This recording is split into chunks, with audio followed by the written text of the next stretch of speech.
திமுக ஆட்சியில தான் இப்படின்னு பார்த்தா தேவைக்கு ஆட்சியிலையும் இப்படி இருக்கு.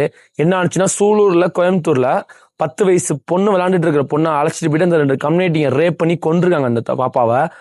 இது எப்படின்னு தெரியல. தமிழக முதலமைச்சர் விஜயன் அது கண்டிப்பா அவருக்கு தெரிஞ்சிருக்கும். அது வந்து தேவைக்கால இருந்து எம்எல்ஏவோ எம்பியோ யாராச்சும் இந்த வீடியோ தயவு செஞ்சு பார்த்தீங்கன்னா இதுக்கான ஒரு தக்க நடவடிக்கை எடுக்கணும். நம்ம திமுக ஆட்சி வேணான்னு சொல்லிட்டு தான் தேவைக்காக எல்லாருமே ஓட்டு போட்டோம். வயசானவங்கலேருந்து சின்ன குழந்தைங்க முதல் கொண்டு அவங்க அப்பா அம்மாட்ட சொல்லி ஓட்டு போட்டு நம்ம ஜெயிச்ச கட்சி தான் தேவைக்கா. ஆனா இந்த தேவைக்கா ஆட்சியில் அப்படி நடந்ததுன்னா தளபதி மேலதான் பிளாக் மார்க் ஆகும். இது ரொம்ப பெரிய இஷ்யூ ஆயிடுச்சு. நீங்க என்கவுண்டர் பண்ணுங்க, ஆயுள் தண்டனை கொடுங்க, இல்லைன்னா சுட்டு கூட என்கவுண்டர் கூட போடுங்க, சுட்டு கூட தள்ளுங்க. இந்த மாதிரி ஒரு தப்பு இனிமேல் நடக்கக்கூடாது தமிழ்நாட்டில். தொடர்ந்து நடந்துட்டு இருக்கு. இது வந்து ஆட்சியாளர்கள் எல்லாமே இதுக்கு பங்கு இருக்கு. உங்களுக்கு பங்கு இருக்கு. யார் ஆட்சி வந்தாலும் குற்றம் நடந்துட்டு தானே இருக்கு.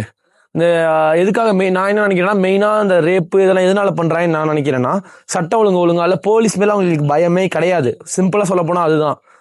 அவங்க மேல பயம் இல்லை. நம்ம என்ன பண்ணிடுவாங்க, நம்மளால சட்டம் ஒழுங்கா இருக்கா சொல்றதுக்கு ஆர்டரே கிடையாது ரேப் பண்ணா அந்த மாதிரிங்கிறதுனால அவங்க ரொம்ப தைரியமா இருக்காங்க. அதை ஃபர்ஸ்ட் 2-3 பேரை கொன்னா மட்டும்தான், 2-3 பேரை கொன்னாதான் அவங்க இனிமே யாருமே தமிழ்நாட்டில் இருந்து பண்ணக்கூடாதுன்னு நினைப்பாங்க. அதுக்கேற்ற மாதிரி நீங்க முடிவு எடுக்கணும். தண்டனைகள் வந்து கொஞ்சம் அதிகமா வைக்கணும். அதுக்கு தான் நம்ம புது ஆட்சி கொண்டு வந்திருக்கோம். அதுக்கேற்ற மாதிரி நடவடிக்கை எடுக்கணும்.